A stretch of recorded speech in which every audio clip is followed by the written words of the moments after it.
एक छोटी लेकिन शक्तिशाली प्रार्थना। आज यह प्रार्थना कीजिए। पवित्र आत्मा, मुझे आपकी आवाज के प्रति संवेदनशील बना दीजिए। जो आपको दुखी करता है उसे मेरे जीवन से हटा दीजिए। मुझे यीशु के करीब ले चलिए। आमीन। पवित्र आत्मा के साथ संबंध कैसे बनाएं? पवित्र आत्मा को व्यक्ति की तरह जानिए, शक्ति की तरह नहीं। कैथरीन कुहलमान हमेशा कहती थी, पवित्र आत्मा कोई चीज नहीं, वह एक व्यक्ति है। बाइबल कहती है, परंतु सहायक अर्थात पवित्र आत्मा, वह तुम्हें सब कुछ सिखाएगा। यूहन्ना 14:26। जो सिखाता है, जो दुखी होता है, जो मार्गदर्शन करता है, वह व्यक्ति होता है। जब तक आप पवित्र आत्मा को सिर्फ पावर समझेंगे, तब तक संबंध नहीं बनेगा। संबंध तब बनता है जब आप उनसे बात करते हैं, सुनते हैं और सम्मान देते हैं। आज्ञाकारिता के बिना कोई संबंध नहीं होता। कैथरीन कुहलमान ने कहा था, पवित्र आत्मा बहुत कोमल है, वह जोर जबरदस्ती नहीं करते। बाइबल साफ कहती है, परमेश्वर अपना पवित्र आत्मा उन्हें देता है जो उसकी आज्ञा मानते हैं। प्रेरितों के काम 5:32। अगर परमेश्वर किसी बात को छोड़ने को कह रहे हैं, किसी रिश्ते, आदत या समझौते को, और आप नहीं छोड़ते, तो पवित्र आत्मा दुखी होते हैं। परमेश्वर के पवित्र आत्मा को शोकित न करो। इफिसियों 4:30। आज्ञाकारिता संबंध की नींव व शांति को पहचानिए, वही पवित्र आत्मा की आवाज है। कैथरीन कुहलमान कहती थी, मैं वही करती हूँ जहाँ शांति होती है। बाइबल कहती है, परमेश्वर की शांति तुम्हारे हृदयों की रखवाली करेगी। फिलिप्पियों 4:7। अगर किसी निर्णय में शांति नहीं, किसी व्यक्ति के साथ बेचैनी, किसी रास्ते में भारीपन, तो समझिए पवित्र आत्मा आपको रोक रहे हैं। पवित्र आत्मा कभी भ्रम नहीं लाते। परमेश्वर गड़बड़ी का नहीं, परंतु शांति का परमेश्वर है। 1 कुरिन्थियों 14:33। प्रतिदिन समय दीजिए, संबंध बिना समय के नहीं बनता।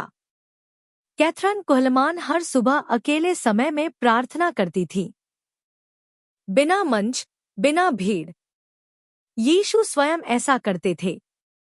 वह बहुत भोर को उठकर एकांत स्थान में प्रार्थना करता था। मरकुस 1:35।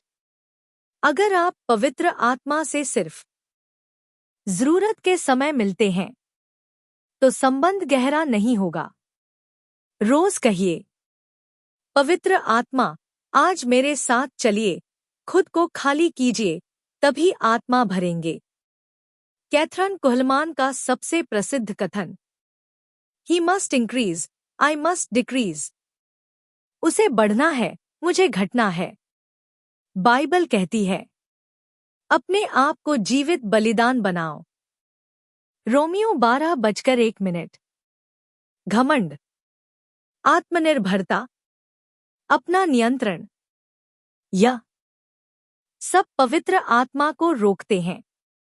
जैसे ही आप कहते हैं, प्रभु मैं नहीं, आप, पवित्र आत्मा काम करना शुरू करते हैं।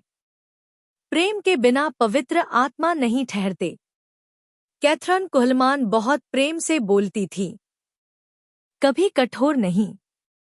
बाइबल कहती है, आत्मा का फल प्रेम है।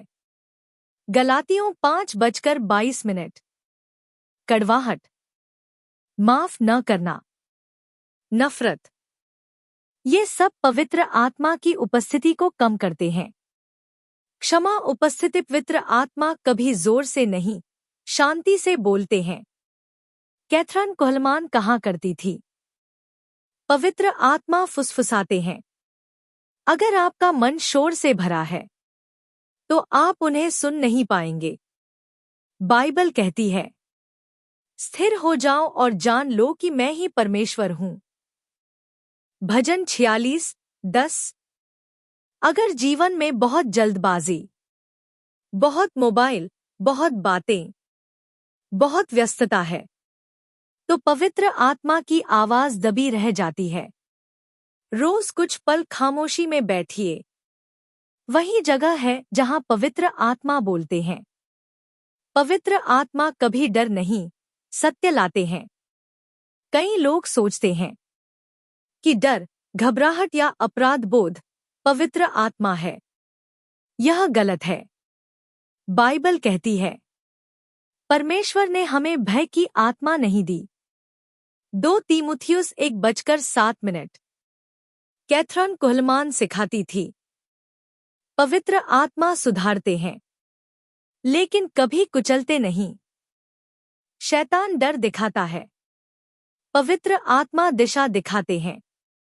अगर कोई आवाज आपको तोड़ रही है, वह पवित्र आत्मा नहीं। पवित्र आत्मा आपको हमेशा यीशु के पास ले जाते हैं। सबसे बड़ा टेस्ट यही है। बाइबल कहती है, वह मेरी महिमा करेगा। यूहन्ना 16:14। अगर कोई अनुभव, कोई दर्शन, कोई आवाज यीशु से दूर कर रही है तो वह पवित्र आत्मा नहीं। कैथरीन कुहलमान का पूरा जीवन यीशु की महिमा पर केंद्रित था। पवित्र आत्मा यीशु की ओर मार्गदर्शन। संवेदनशील बनिए, कठोर नहीं। कैथरीन कुहलमान कहती थी, मैं पवित्र आत्मा को दुखी करने से डरती हूं। बाइबल कहती है, पवित्र आत्मा को शोकित न करो। इफिसियों 4:30।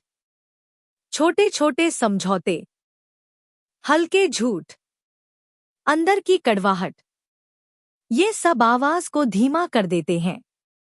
जितने संवेदनशील होंगे उतनी साफ आवाज सुनाई देगी।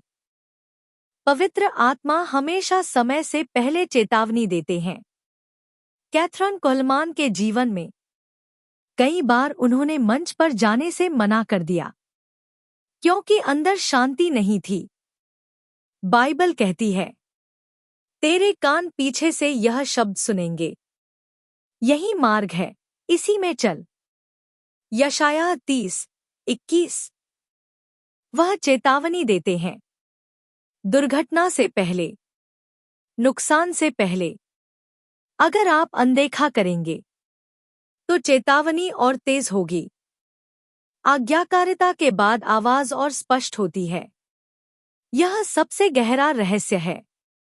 बाइबल कहती है, जो थोड़े में विश्वास योग्य है वह बहुत में भी होगा। लूका 16:10। कैथरीन कुहलमान ने पहले छोटी छोटी आज्ञाओं का पालन किया, तभी उन्हें महान अभिषेक मिला। आज्ञाकारिता, स्पष्ट मार्गदर्शन। पवित्र आत्मा को कैसे दुखी करते हैं और संगति कैसे लौटती है। पाप से समझौता, जब अंतरात्मा चेतावनी दे रही हो। कैथरीन कुहलमान कहा करती थी, मैं पवित्र आत्मा को खोने से डरती हूं। बाइबल कहती है, परमेश्वर के पवित्र आत्मा को शोकित न करो। इफिसियों 4:30। वह पाप जो छोटा लगता है लेकिन बार बार किया जाता है और चेतावनी को अनदेखा करता है, यही संगति को कमजोर करता है। 2 आज्ञाकारिता में देरी। पवित्र आत्मा तुरंत मार्गदर्शन देते हैं। हम कहते हैं, कल करूंगी। बाइबल, आज यदि तुम उसका शब्द सुनो तो अपने मन कठोर न करो। इब्रानियों 3:15। देरी, दूरी, क्षमा न करना और कड़वाहट। कैथरीन कुहलमान बहुत कोमल हृदय रखती थी। बाइबल, सब प्रकार की कड़वाहट दूर करो। इफिसियों 4:31। क्षमा रुकती है तो उपस्थिति घटती है। क्षमा पवित्र आत्मा के लिए जघमंड और आत्मनिर्भरता। उनका प्रसिद्ध कथन, He must increase, I must decrease। Bible. परमेश्वर अभिमानियों का विरोध करता है। याकूब 4:6। जहां मैं बड़ा, वहां आत्मा छोटा महसूस होता है। शोर और व्यस्तता, खामोशी की कमी। पवित्र आत्मा फुसफुसाते हैं। बाइबल। स्थिर हो जाओ। भजन 46:10। रोज थोड़ी खामोशी, आवाज साफ। प्रेम की कमी। बाइबल। आत्मा का फल प्रेम है। गलातियों 5:22। कठोर शब्द, निर्दय व्यवहार। प्रेम के बिना उपस्थिति नहीं ठहरती। पवित्र आत्मा को सिर्फ काम के लिए याद करना। कैथरीन कुहलमान सिखाती थी, पहले संगति, फिर सेवकाई। बाइबल। मेरे बिना तुम कुछ नहीं कर सकते। यूहन्ना 15:5। संबंध, परिणाम संगति कैसे बहाल करें? 4 सरल कदम। 1। स्वीकारोक्ति। यदि हम अपने पाप मान ले, 1 यूहन्ना 1:9। 2। तुरंत आज्ञाकारिता, छोटी आज्ञा बड़ी बहाली। 3। क्षमा और नम्रता, धन्य है वे जो नम्र हैं। मत्ती 5:5। 4। प्रतिदिन आमंत्रण। पवित्र आत्मा, आज मेरे साथ चलिए। बहाली की प्रार्थना। पवित्र आत्मा, जहां मैंने आपको दुखी किया, मुझे क्षमा कीजिए। मेरा हृदय फिर से कोमल बना दीजिए। आपकी शांति मुझे लौटा दीजिए। यीशु के नाम में, आमीन।